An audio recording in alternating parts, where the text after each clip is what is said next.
The spaceship descended slowly through the thick clouds, its sleek metallic surface glinting faintly in the pale sunlight. Inside, a group of alien students from Lizera sat quietly, their wide eyes fixed on the viewports as Earth's sprawling cities came into focus below.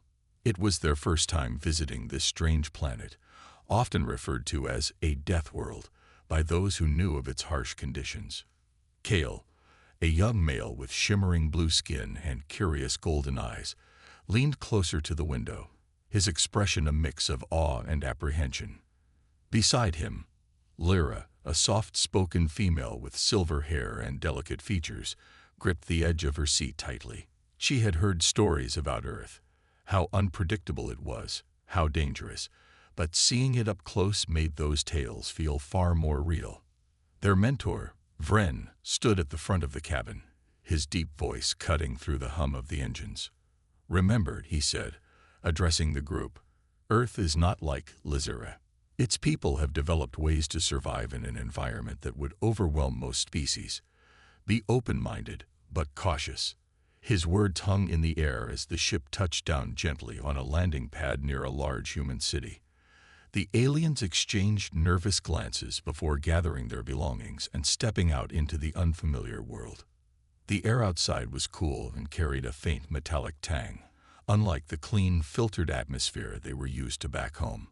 A crowd of humans awaited them, smiling warmly despite the obvious differences between their species.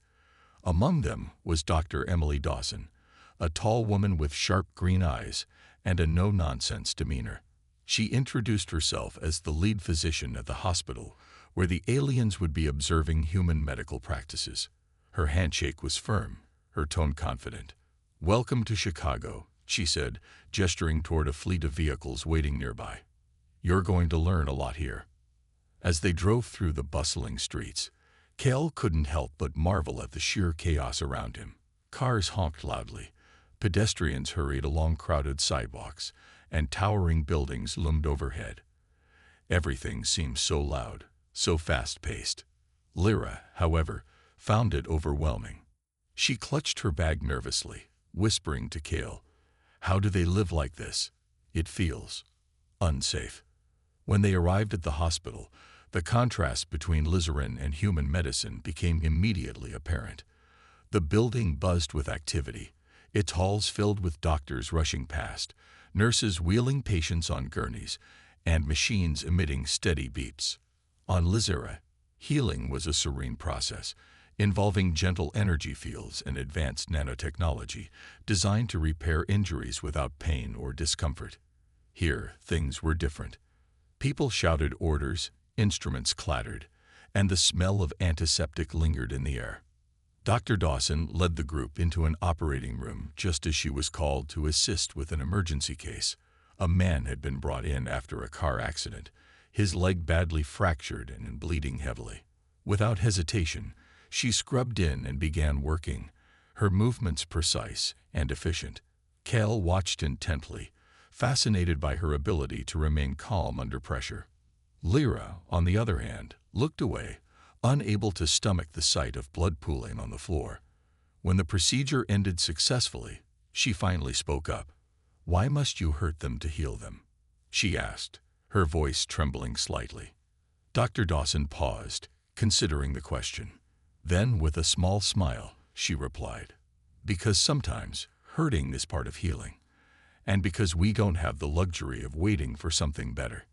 Her answer left the aliens silent, each lost in their own thoughts as they processed what they had seen. For Kale, it sparked curiosity. For Lyra, it stirred unease. But both knew one thing for certain: their journey on Earth was only beginning, and there was much more to discover. The next morning, Kale and Lyra joined the hospital staff for a lecture on battlefield medicine. The room was small but packed with doctors, nurses, and other trainees, all eager to hear from Dr. Ryan Carter, a former military medic. His presence commanded attention. He stood tall, his broad shoulders hinting at years of physical endurance, and his voice carried the weight of experience. As he began speaking, Kale leaned forward, intrigued, while Lyra sat stiffly, her arms crossed over her chest. Dr. Carter didn't sugarcoat anything. He spoke bluntly about the harsh realities of war zones, how medics often worked in dirt, under fire, with limited supplies. "You don't always have the tools you need," he explained, pacing back and forth. "Sometimes you make do with what you've got." To illustrate his point, he described a story where he used a piece of scrap metal as a splint to stabilize a broken leg. Another time, he'd sealed a gaping wound with nothing more than duct tape and sheer determination. Cale listened intently, his mind racing with questions. How could someone endure such conditions? And why would anyone willingly put themselves in harm's way like that? For him, medicine on Lizura was about precision and care, performed in sterile environments with state-of-the-art technology. The idea of improvising life-saving techniques seemed almost primitive, yet undeniably impressive. He glanced at Lyra, expecting her to share his fascination, but her expression was one of growing discomfort. When Dr. Carter finished his talk, he invited questions. Lyra hesitated before raising her hand slowly. Her voice wavered as she asked, "Isn't it cruel to force people to live through such pain?" The room fell silent for a moment, and Dr. Carter studied her carefully before responding. "Cruelty is letting someone die when you can save them," he said firmly. "Pain is temporary. Death is permanent. We choose to fight for every second of life we can give." His words lingered in the air, heavy and unyielding. Cale felt a strange admiration for the man's resolve, but Lyra looked away, clearly unsettled. After the session ended, she pulled Cale aside in the hallway. "This isn't healing," she whispered urgently. "It's torture. They're tearing bodies apart just to keep them alive. Where's the compassion in that?" Cale frowned, unsure how to respond. Part of him agreed with her. It did seem brutal, but another part couldn't ignore the results. These humans weren't giving up, no matter how dire the situation. Wasn't that something worth respecting? Before he could answer, Dr. Emily Dawson approached them, clipboard in hand. "How are you two holding up?" she asked casually, though her sharp eyes missed nothing. "We're adjusting," Cale replied diplomatically. Lyra remained silent, her lips pressed into a thin line. Dr. Dawson nodded knowingly. "It's a lot to take in, I know. But trust me, you'll start seeing the bigger picture soon enough." With that, she gestured for them to follow her to the emergency ward, where chaos reigned supreme. Patients streamed in nonstop, some clutching bloody bandages, others barely conscious. Nurses shouted orders, and doctors moved with frantic urgency. Lyra froze in the doorway, overwhelmed by the noise and commotion. Cale gently nudged her forward, urging her to keep going. They watched as a young boy was rushed in, his arm bent at an unnatural angle. Dr. Dawson sprang into action, barking commands to her team. Within minutes, they had immobilized the injury and administered painkillers. The boy's cries softened, replaced by shaky breaths, as he clung to his mother's hand. "He'll be okay," Dr. Dawson assured the family before turning to the aliens. "See, that's what we're here for, to turn chaos into order, to give people a chance, even when the odds are against them." Cale nodded slowly, beginning to understand. Lyra, however, still struggled. She wanted to believe in the humanity behind these actions, but the methods themselves felt too harsh, too invasive. As they left the ward, she muttered quietly, "I don't think I'll ever get used to this." Cale placed a reassuring hand on her shoulder. "Maybe you don't have to," he said softly. "But maybe there's something here worth learning anyway." The following day, Cale and Lyra were invited to participate in a hands-on training session. Dr. Emily Dawson explained that the best way to understand Earth's medical methods was to experience them firsthand. Though hesitant at first, the aliens agreed, knowing it was part of their mission to learn as much as possible during their stay. They were given simple scrubs to wear and led into a simulation room designed to mimic real-life emergencies. The setup was basic but effective. Mannequins lay on gurneys, monitors beeped softly, and supplies were neatly arranged on trays. Dr. Dawson paired Cale with herself, while Lyra was assigned to nurse Clara Hayes, a kind-eyed woman with a calm demeanor. "Let's start with something simple," Dr. Dawson said, handing Cal a scalpel. His hand trembled slightly as he took it, the unfamiliar weight feeling strange in his grasp. The aliens' stay on Earth took a dramatic turn when a massive earthquake struck a nearby town. The hospital sprang into action, mobilizing teams to assist with the disaster response. Cale and Lyra, though inexperienced, were asked to join the effort. Dr. Emily Dawson explained that their help, however small, could make a difference. "This is what we've been training you for," she said firmly. "Stay close, follow instructions, and do your best." As they boarded a transport vehicle heading to the affected area, Cale felt a mix of excitement and fear. He had never witnessed anything like this before. On Lyra, natural disasters were rare and always managed with advanced technology. Earth, it seemed, was different. The journey was tense, the vehicle bouncing over cracked roads as emergency sirens wailed in the distance. Lyra sat silently beside him, her hands clasped tightly in her lap. She looked pale, her silver hair catching the dim light from the vehicle's interior. When they arrived, the scene was overwhelming. Buildings lay in ruins, their walls reduced to rubble. Dust filled the air, making it hard to breathe. Survivors called out for help, their voices strained with panic. Human medics moved quickly, setting up temporary triage stations and pulling people from the debris. Cale and Lyra followed Dr. Dawson as she directed them to assist with stabilizing victims. Cale was assigned to help treat a man trapped under fallen concrete. With the guidance of a human paramedic, he used hydraulic tools to lift the heavy slab just enough for others to pull the man free. The victim's leg was badly crushed, but he was alive. Cale handed him a breathing mask and reassured him, though he wasn't sure if the man understood his words. For the first time, he felt truly useful, his actions contributing directly to saving a life. Lyra, meanwhile, worked alongside Nurse Clara Hayes at a makeshift first aid station. Her task was simpler but no less important: cleaning wounds and applying bandages. At first, she struggled to keep up, her hands trembling as she handled bloodied gauze and antiseptic wipes. But as more patients arrived, her focus sharpened. She listened carefully to Clara's instructions, learning how to prioritize tasks and stay calm under pressure. One young girl, her arms scraped and bleeding, clung to Lyra's hand as she worked. When the wound was cleaned and covered, the girl smiled weakly, whispering, "Thank you." Lyra's heart softened, the gratitude cutting through her earlier doubts about Earth's methods. Hours passed in a blur of activity. The sun dipped below the horizon, casting an eerie orange glow over the devastated landscape. Exhausted but determined, Cale and Lyra continued working, their movements becoming more confident with each passing moment. They saw things that shocked them: people losing limbs, families separated, lives hanging by a thread. But they also saw resilience. Humans refused to give up, even when faced with unimaginable loss. By dawn, the worst of the crisis had passed. Emergency crews began clearing debris, and survivors were transported to nearby hospitals for further care.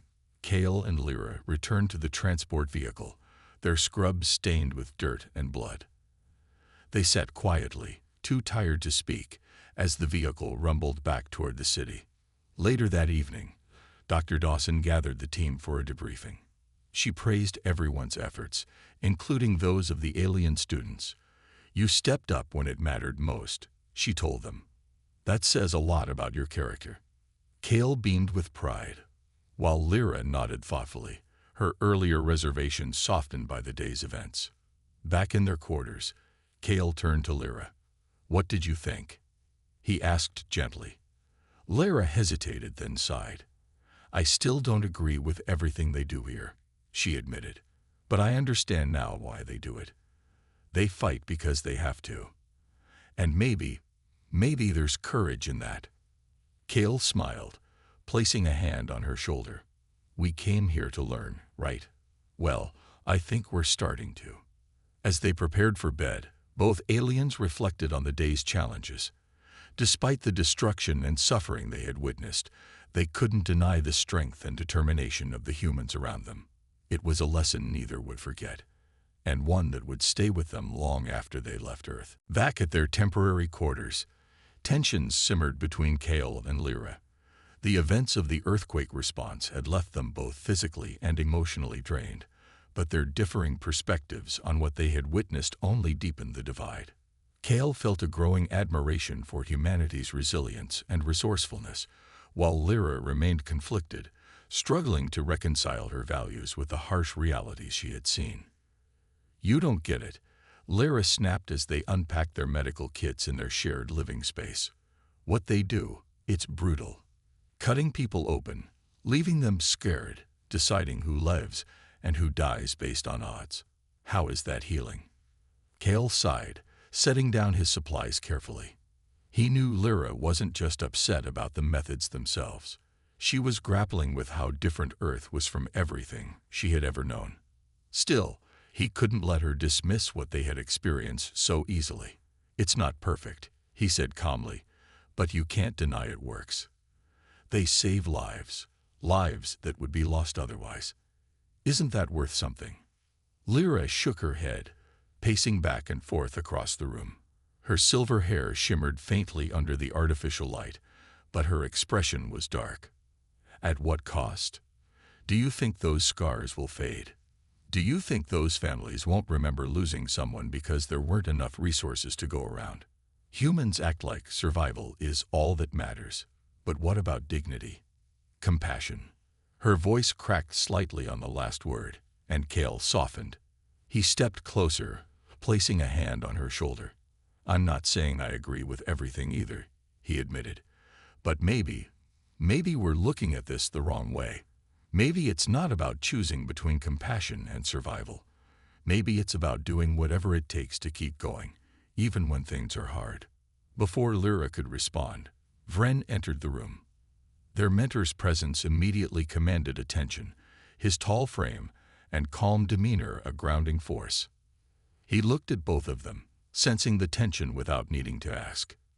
"You've been through a lot today," he said evenly, "but arguing won't help you process it." Kale and Lyra exchanged guilty glances before turning their focus to Vren. He moved to sit at the small table in the corner, gesturing for them to join him. Once they were seated, he leaned forward, his voice steady but kind. "This mission isn't about proving one way is better than another.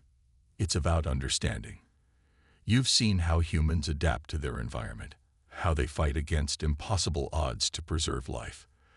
That doesn't mean you have to agree with their methods, but you should try to see why they do what they do." Lyra frowned, her arms crossed tightly over her chest. "But how can we bring any of this back to Lyra? Our world isn't like theirs. We don't face earthquakes or wars or all of this." She gestured vaguely toward the window, as if the chaos outside might somehow seep into their conversation. Vren smiled faintly. "True, your world is safer. But safety can breed complacency. What if something unexpected happens someday? Wouldn't it be better to learn now, while you have the chance, rather than wait until it's too late?" Kale nodded slowly, seeing the wisdom in Vren's words. "So we focus on what we can take home," he said, more to himself than anyone else. "Not just the techniques, but the mindset, the determination to keep fighting, no matter what." Lyra still seemed uncertain, but some of the sharpness in her expression faded. "Maybe," she murmured reluctantly, "but I don't know if I'll ever be comfortable with causing pain to heal." "That's okay," Vren replied gently. "Not every lesson has to fit perfectly into your worldview. Sometimes it's enough to simply acknowledge that other ways exist, and that they work, even if they're not perfect." The room fell silent after that, each of them lost in thought. Outside, the city buzzed faintly, its energy undiminished despite the disaster that had unfolded hours earlier. Kale glanced at Lyra, noticing how her tense posture had relaxed slightly. For all their differences, they shared a common goal: to return home with knowledge that could benefit their people. And perhaps he realized That meant learning to embrace complexity, to find value in perspectives that challenged their own. As they prepared for bed, Kale felt a renewed sense of purpose.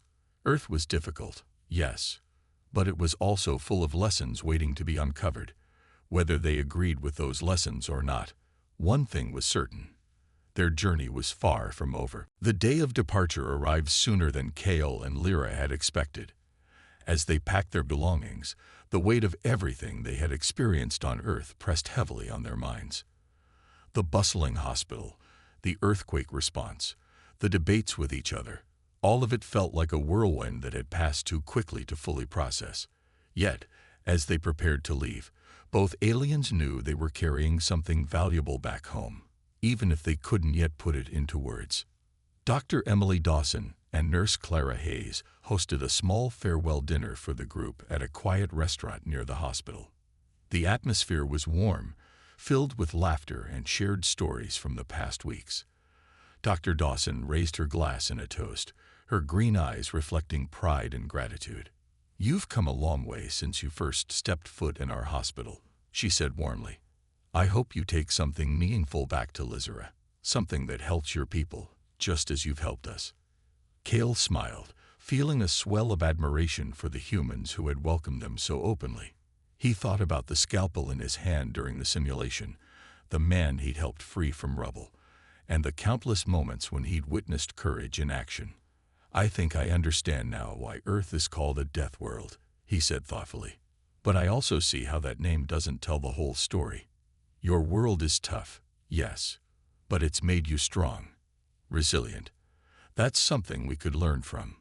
Lyra nodded slowly, her earlier skepticism softened by the experiences they'd shared. She looked at Clara, remembering the young girl whose wound she'd cleaned after the earthquake. "I still don't agree with all of your methods," she admitted quietly. "They feel harsh, but I do see the value in being ready for anything. On Lyra, we rely on technology and peace to keep us safe. Maybe we're forgetting that sometimes survival means adapting, not just waiting for things to get better." Her words surprised even herself. For weeks, she had resisted the idea that pain and struggle could lead to growth. Now, though, she realized that strength wasn't always about avoiding hardship. It was about facing it head-on and finding a way through. Vren listened intently, nodding approvingly. "That's exactly what this exchange was meant to teach you," he said. "No culture has all the answers. Every society has its strengths and weaknesses. The key is to learn from others without losing sight of who you are." As the evening drew to a close, the aliens returned to their quarters to finish packing. Kale glanced out the window one last time, watching the city lights flicker against the night sky. Despite its chaos and danger, Earth had left an indelible mark on him. He turned to Lyra, who was folding her clothes neatly into her bag. "Do you think we'll ever come back?" he asked. She paused, considering the question. "Maybe not," she replied. "But I think we'll carry Earth with us, no matter where we go. Not just the lessons, but the spirit of it, the determination to keep going, even when things seem impossible." The next morning, the spaceship stood ready on the landing pad, gleaming under the pale sunlight. The humans gathered to wave goodbye, their faces bright with smiles and well wishes. As the engines roared to life, Kale and Lyra took one final look at the planet below. It was messy, unpredictable, and often cruel, but it was also alive in a way that inspired awe. As the ship ascended, Kale leaned back in his seat, closing his eyes. He thought about the lives they had touched and the ones that had touched them in return. Lyra sat beside him, her expression peaceful for the first time in weeks. Whatever challenges lay ahead, they would face them together, armed with the lessons of a world unlike any other. Earth faded into the distance, a tiny blue dot against the vastness of space, and though they were leaving it behind, its influence would stay with them forever. As the spaceship traveled further from Earth, Kale and Lyra found themselves reflecting on their journey. The hum of the engines filled the cabin, a steady reminder of the distance growing between them and the planet they had come to know. Sitting across from each other at a small table, They shared quiet moments, sorting through memories and emotions that still felt raw. Kale broke the silence first. "Do you think we'll be able to explain all of this when we get home?" he asked, gesturing vaguely as if the words themselves were too big to contain. "How do you even describe something like an earthquake, or the way humans fight so hard to save lives?" Lyra tilted her head, considering his question. "I don't know," she admitted.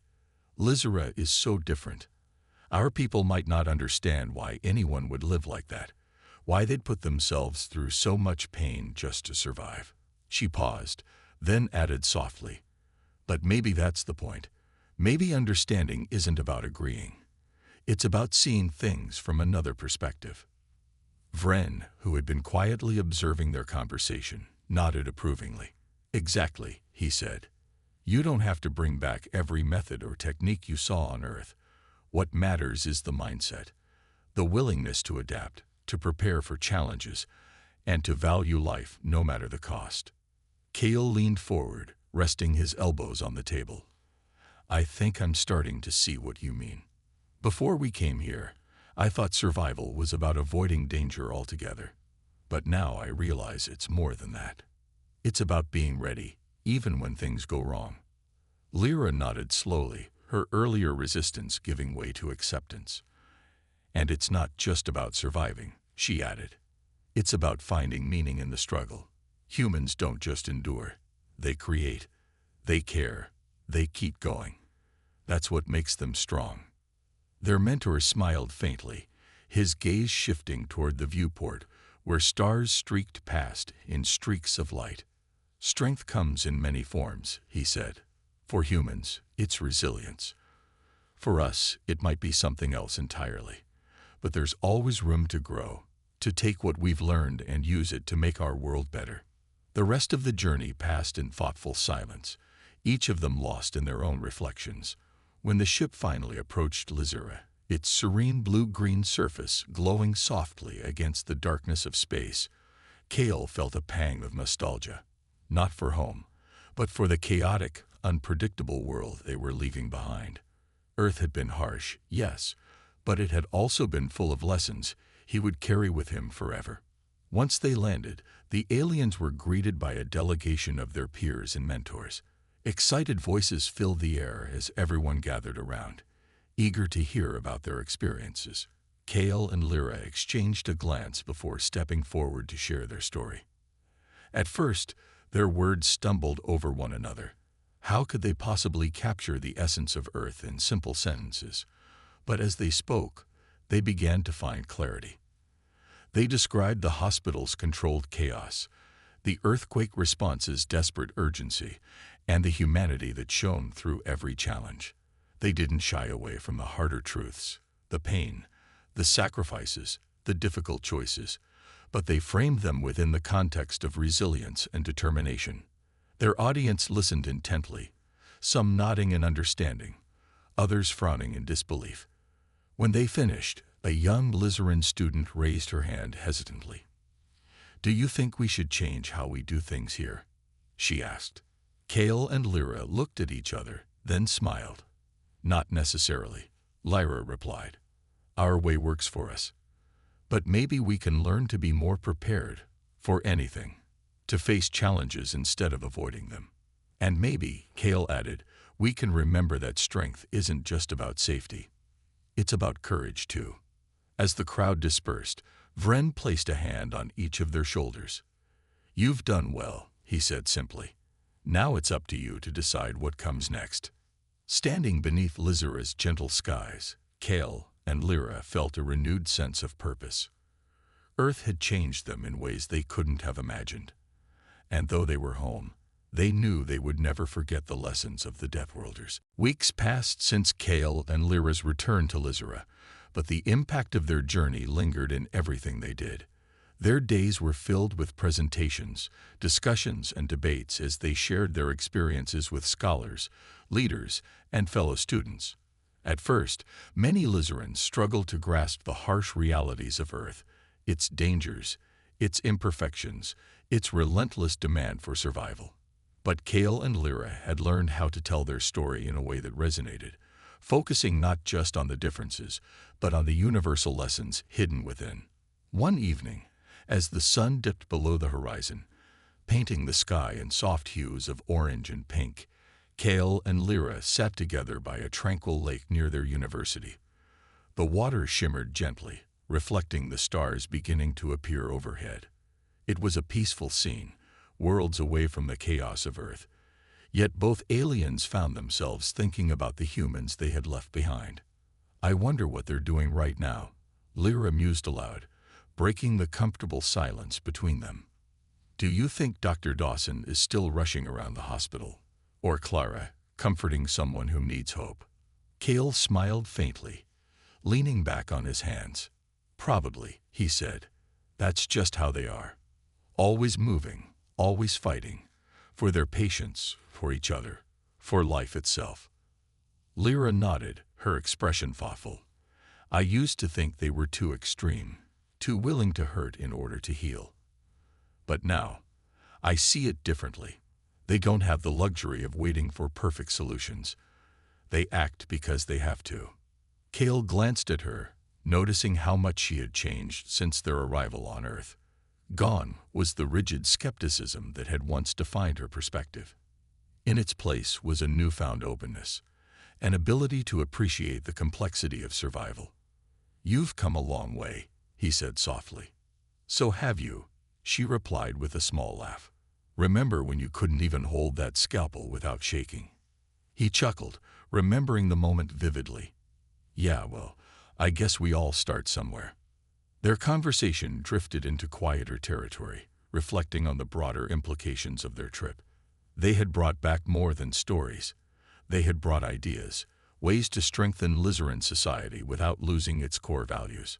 Some of these ideas were already taking root. Emergency response teams had begun training for scenarios previously thought impossible, and medical researchers were exploring hybrid techniques that combined Lizaran technology with Earth's practical methods. As the night deepened, Vren joined them by the lake, his presence calm and reassuring. He stood silently for a moment, gazing out at the water before speaking. "You've done something remarkable," he said. "Not just for yourselves, but for our people. You've shown us that growth doesn't mean abandoning who we are. It means expanding what we can be." Kale and Lyra exchanged a glance, pride swelling in their chests. They hadn't set out to change anything. They had simply wanted to learn. Yet here they were, standing at the edge of something new, carrying the spirit of Earth with them. Before parting ways for the night, Lyra looked up at the stars one last time. "Do you think they'll ever visit us?" she asked quietly. "The humans, I mean." Kale shrugged, a wistful smile tugging at his lips. "Maybe someday. And if they do, I hope we'll have something worth showing them. Not just our peace, but our strength." Vren nodded approvingly. Strength born from understanding. That's the greatest gift of all. As they walked back toward the university, the three of them fell into step together, united by shared experiences and newfound wisdom. Earth had been a challenge, a teacher, and a mirror, showing them parts of themselves they hadn't known existed. Though they were home now, its influence would stay with them forever. A reminder that even in the face of adversity, there is always room to grow, to adapt, and to thrive. And so, under Lizara's gentle skies, Kale and Lyra carried forward the lessons of a distant world, shaping their future with courage, curiosity, and an unshakable belief in the power of resilience.